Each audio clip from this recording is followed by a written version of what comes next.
there, this is Shannon Gardner, and today I'm reading Chapter 24 of the Ringing Cedars series, Book 1, called Anastasia by Vladimir Megre. The chapter is called A Strange Girl. The summer before, our convoy ship had docked at one of the villages not far from these parts.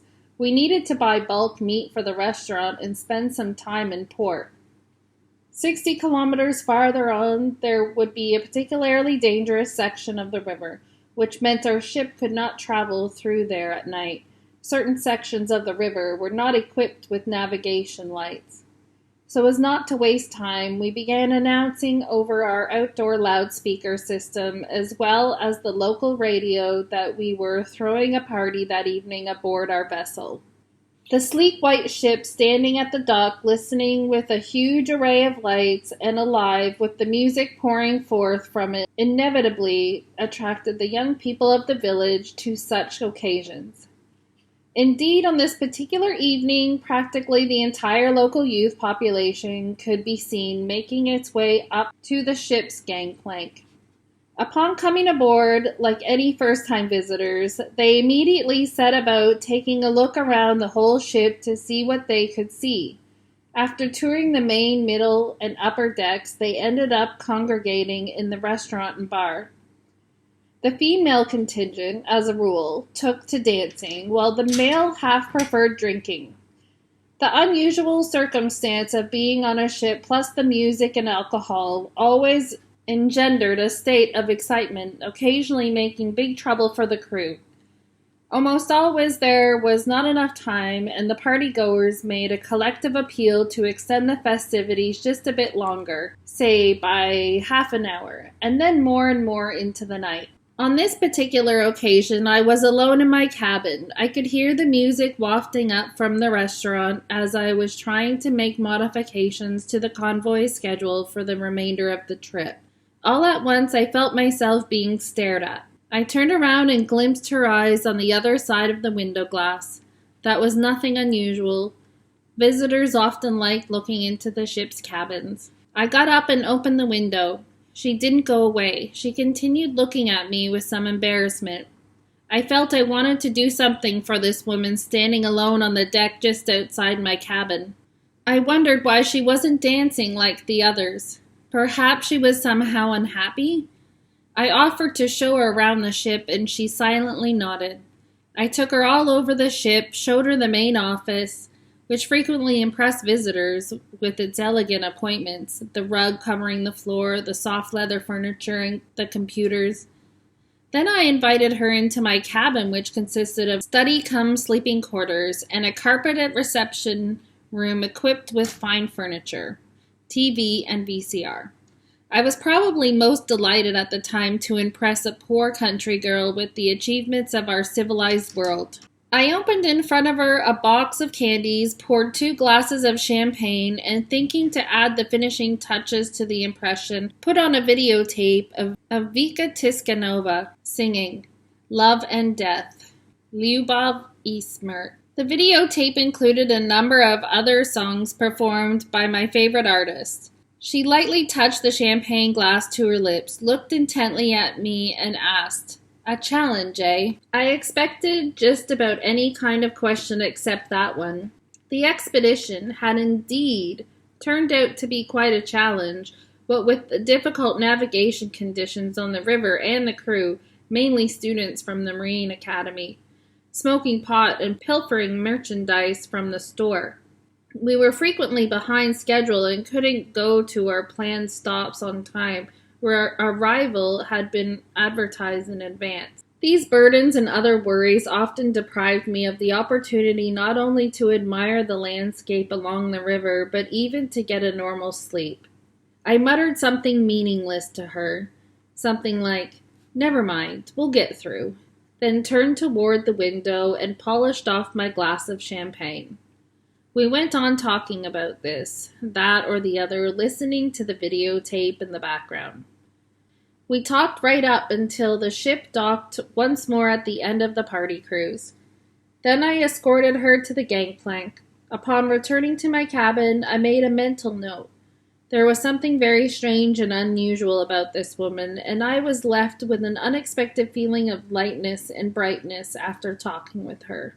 That night I had my first good sleep in many days. At long last I understood why.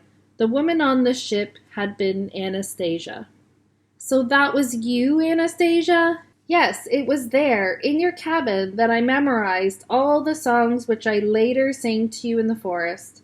They were playing while we were talking. You see how simple it all is? How did you happen to come on board?"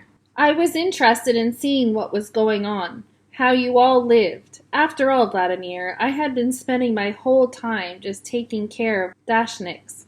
That day I had hurried to the village, sold the dried mushrooms which the squirrels had collected, and bought a ticket to your party cruise. Now I know a lot more about the class of people you call entrepreneurs. And I know you pretty well, too. I feel I owe you a huge apology. I did not know how things would turn out, that I would be so drastically altering your future. Only I can no longer do anything about it, since they have seen to the fulfillment of this plan, and they are answerable only to God. For a time now, you and your family will have great difficulties and challenges to overcome, but then that will all pass." Still not understanding what Anastasia was specifically talking about, I intuitively felt that something was about to unfold itself to me that would go way beyond the usual parameters of our existence, something directly concerning me. I asked Anastasia to tell me in more detail what she meant by altering my destiny and challenges. Listening to her at the time, I simply could not imagine how accurately her predictions would soon come to be realized in real life. She continued her recounting, once more bringing me back to events of the past year. "Back then on the ship," she said, "you showed me everything, even your cabin, treated me to candies, offered me champagne, and then you escorted me to the gangplank, but I did not leave the riverbank right away. I stood on the shore near some bushes, and I could see through the lighted windows of the bar how the young people of the village were still dancing and having a good time. You showed me everything, but you did not take me to the bar. I guessed why. I was not appropriately dressed. My head was covered in a shawl, my cardigan was not stylish, my skirt was too long, but I could take off the shawl. My cardigan was neat and clean, and I had pressed my skirt carefully with my hands before I came to see you." It was true. I had not taken Anastasia to the bar that evening precisely on account of her rather strange clothes, beneath which, as it was now clear, this young girl had been hiding her remarkable beauty, something that immediately set her apart from everyone else, and I said to her, "Anastasia, why would you have wanted to go to the bar? Do you mean you would have gone dancing there in your galoshes? Anyway, how would you know what dances young people do today?" I was not wearing galoshes at the time. When I exchanged my mushrooms for money to buy a ticket to your ship, I also bought a pair of shoes from the same woman. Granted, they were old shoes and were tight on me, but I cleaned them with grass. As for dancing, all I would need is a one-time look, and that would be it. And what a dancer I would be.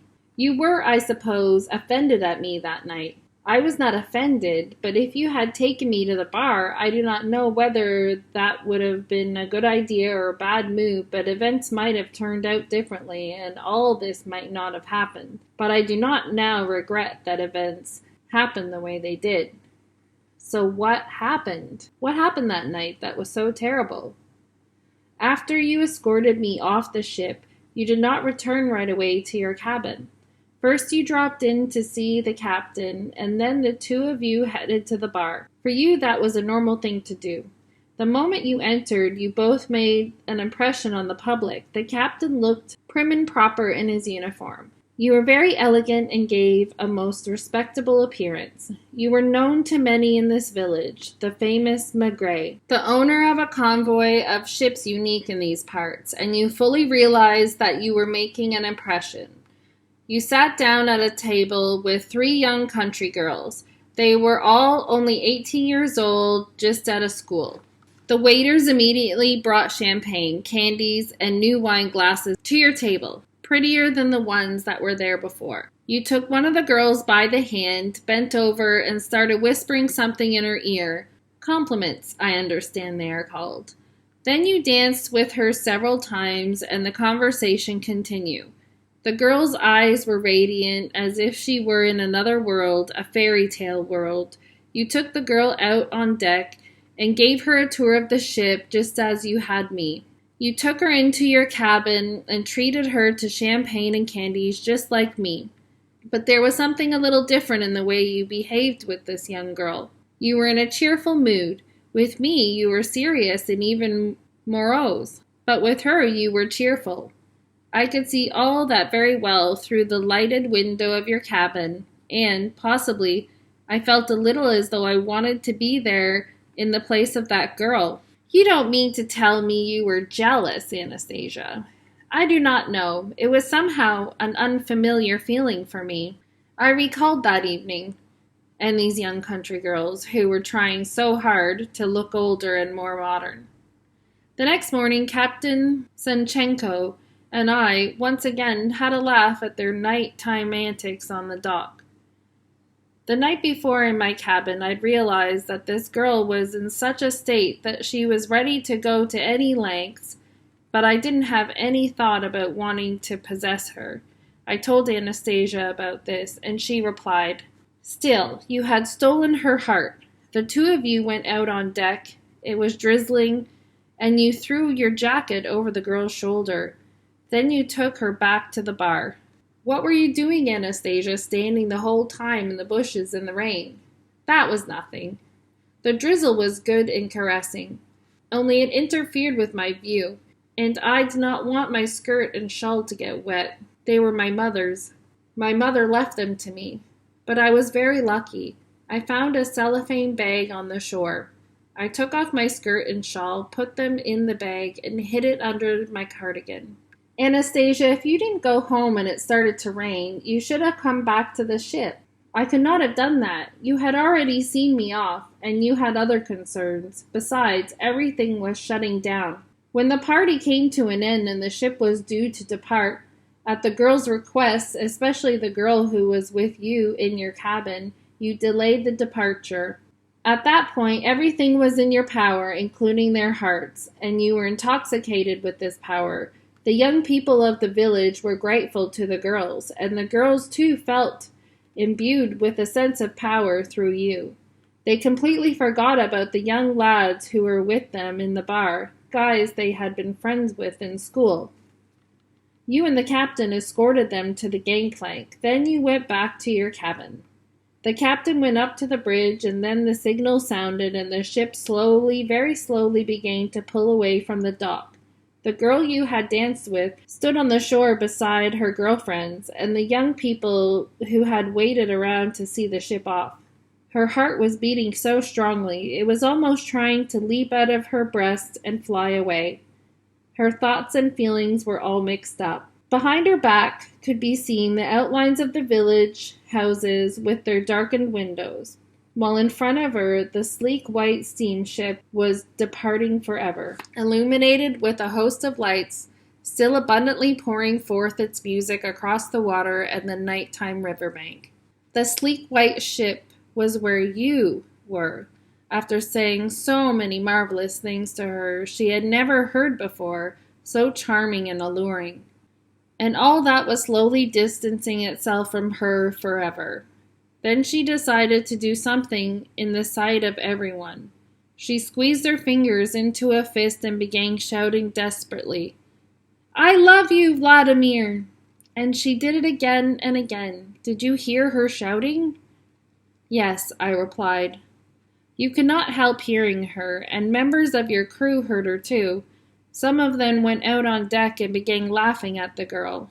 I did not want them to laugh at the girl.